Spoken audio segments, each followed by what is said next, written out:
Happy Wednesday. Oh my goodness gracious. Same weeks are fun. Am I right? So I'm here to tell you a story. This was like originally from a Monty Python thing. So I'm gonna like kind of read it, but also kind of tell it from memory. Because I found the version that I used to tell on the internet. I can link to it if you would like it. This is a story about my friend named Juan. Juan was a really nice guy. He didn't beat his wife or his kids or the aardvark in his backyard. He lived in a small country in South America, and he lived a simple life, and Juan was happy. One day he was sitting in a coffee shop with just a few friends, because Juan's a simple guy, when the topic of the recent election came up. Election just for mayor. It was a small election, and one of Juan's friends said, "Hey Juan, why don't you run? You're a nice guy." Juan smiled and thanked his friends for the kindness, but Juan's friends really wanted him to run. They were persistent, as they really should have been. He was a great guy. He didn't beat his wife or his kids or the aardvark in his backyard. Juan reluctantly agreed, like, fine, I'll run, and when I don't make it, they'll see. They'll all see, you know?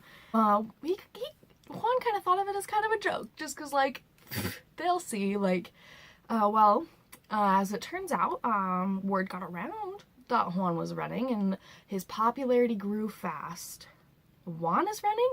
What a great guy, people would say. I heard he doesn't beat his wife or his kids.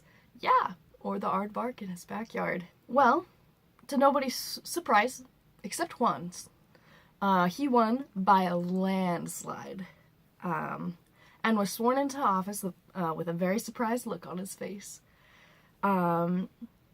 He saw that there was no getting out of it, so he decided to do his best, because that's the kind of guy Juan is. And his best was quite good. The town prospered like it never had before. The crime for the year consisted of someone dropping a lollipop stick on the sidewalk. He spent 6% of the budget and donated the rest to different causes. The townspeople were ecstatic, and his performance turned lots of heads. Everyone in town was thrilled with Juan as the mayor. He didn't beat his wife, or his kids, or the aardvark in his backyard.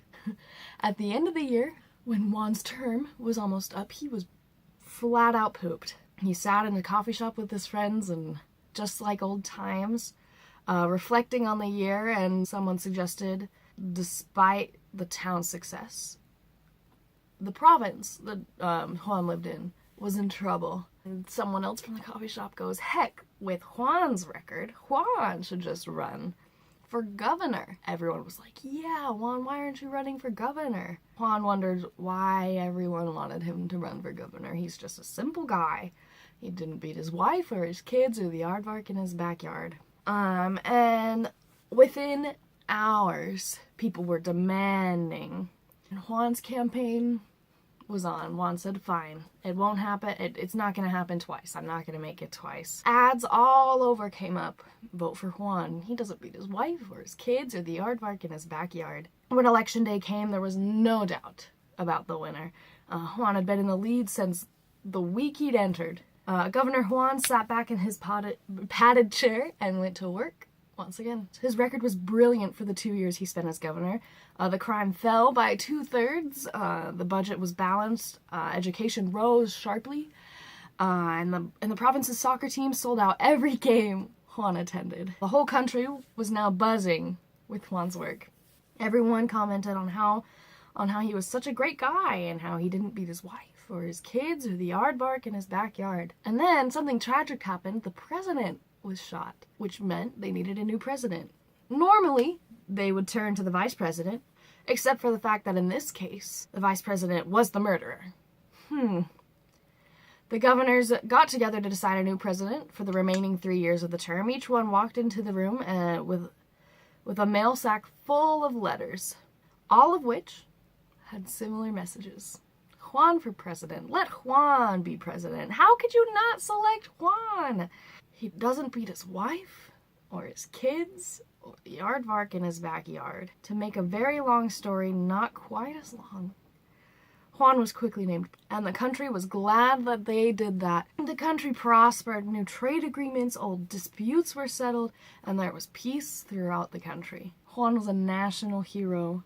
One day, Juan came home from work exhausted. He put his briefcase down and plopped down into his easy chair, his mind racing, but he was exhausted. He couldn't concentrate. Pressure from everyone. Lobbyists want this. Governors want that. Everyone wants this. And Juan looked out the window into his backyard, and as usual, the aardvark was out there slurping ants. Wander, wander, slurp. Wander, wander, slurp. The monotonous repetition snapped something in Juan's mind. A sudden rage built up inside of him. Something evil and uncontrollable. He stood. Unfortunately for Juan, his neighbor heard the cracks and quickly moved the telescope from Juan's upstairs window, where his daughter was undressing, down to the yard, and witnessed a brutal attack. Juan had attacked the aardvark. He immediately phoned the police, and within hours, Juan was behind bars. The aardvark rushed to the hospital. The country was horrified. The citizens called for nothing less than the usual penalty giving out for this type of crime. Death by firing squad. It was granted, and the punishment was to be carried out swiftly. Juan stood there, broken, insane. The firing squad levied their guns at him, ready. Aim. Suddenly, without a warning, the aardvark leapt from the shadows, aimed at Juan, and fired a golf gun. The shot boomed through the town, and the shot itself went clear through Juan's heart and out his back. You may be asking yourself, between the sobs and confusion, what in the world a golf gun is. This, in itself, is the moral of the story. The answer? Well, I don't really know. But it sure did put a hole in Juan.